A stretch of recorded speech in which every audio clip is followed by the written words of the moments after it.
Hello, clever people, and welcome to my review for The House with the Clock in Its Walls. So this film is based off of the kids' book series that I've never heard of before. I think it probably has the same name.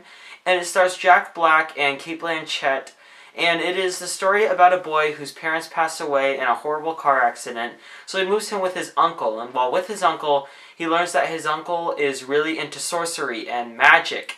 And he learns of a clock that is hidden within the walls of the house that is ticking down, and when it goes down all the way, something bad will happen, but he doesn't know what it is. So it's all about a journey to try to figure out where the clock is, what it's doing, also while the boy is trying to adjust to his new life. So The House with the Clock in Its Walls was a movie I did not really care about at all. The trailers looked pretty piss poor. They were just okay. I watched them and I didn't really care. I kind of got bored by it. I saw the trailer a lot too. And, the movie itself is really just a reflection of the trailer. This movie is not really worth note. It's kind of just boring, long, dull, and I don't know, there's just not a whole lot of creativity in the movie. It's got some creative visual effects, it's got some creative ideas, but in the end, the movie is just super forgettable, and it just makes you tired by the end of it. Part of the reason I felt so tired was because I thought that this movie was a lot longer than it was. By the end of the movie, I thought I had been sitting in my seat for like 2 hours, even though it felt like 4 hours. I thought that they wouldn't have a 4-hour movie like that. I thought it was 2 hours, and I checked, it was only 1 hour and 45 minutes. So this movie isn't really that long at all, but it felt really, really long. And I don't think that's because of pacing, because the pacing was fine. I think that just personally, my experience with the movie was just too slow. Like, I just did not care about the kid in it because they got a pretty bad actor for the kid, and his story wasn't developed enough. I didn't really have a reason to care about why his parents passed away.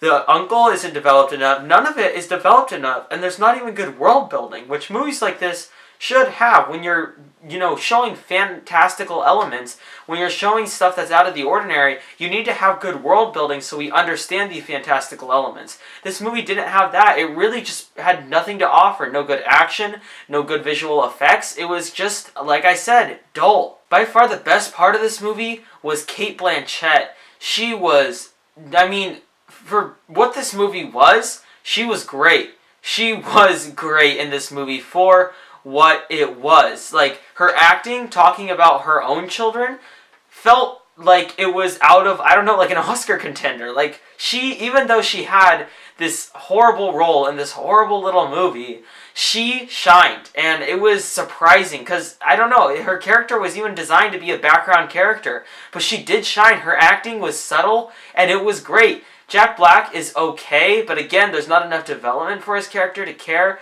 This movie, all in all, just kind of felt like it was purely made to appeal to kids, and after that, it's just meant to go away. And that's kind of what the movie is. That's exactly what it is, honestly. The movie has no creative minds behind it. The movie only has visual effects and probably a creative book that it based itself off of. But besides that, there wasn't a whole lot to enjoy with this movie, and I don't think kids will really enjoy this movie either. It's far too disturbing and graphic for them. There were children in my theater that were screaming. It's a PG movie, but it kind of has a PG-13 feel to it, and I'm surprised the MPAA passed it with that rating. And also, another big negative of the movie that I just thought of was the humor in it. There was so much humor strictly appealing towards kids, whether it be fart jokes or baby jokes or different stuff like that. And it really did drag down the movie because it was trying to have kind of a serious feel to it. But it didn't work when you had constant kid jokes throughout the movie. So all in all, The House with the Clock in Its Walls is it's not a disaster. It's just not a great movie. It's forgettable. It's very dull. And afterwards, you're just kind of regret having seen it because you feel like 4 hours were taken out of your day, when in reality it was only 1 hour and 45 minutes. It's not a great movie. I wouldn't take kids to it. I wouldn't take my kids to it. It's far too disturbing for that. Maybe when they're like 9 or 10, but don't take a 6 or a 7-year-old to this. Just don't do it.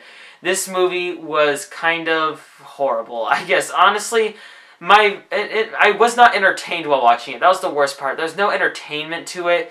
So really, I think that in my mind, I imagine the movie being a lot worse than it is. The technical aspects are not horrible. It's just that there's no sense of fun that you could have. I'm going to give The House with the Clock in Its Walls a 3.25 out of 10. Alright, that concludes my review for The House with the Clock in Its Walls. So, what are your thoughts on this film, or what is your favorite kids' horror movie? Comment in the comment section below and let me know. I'm Robert Burke, and this has been The Clever Critics. Goodbye.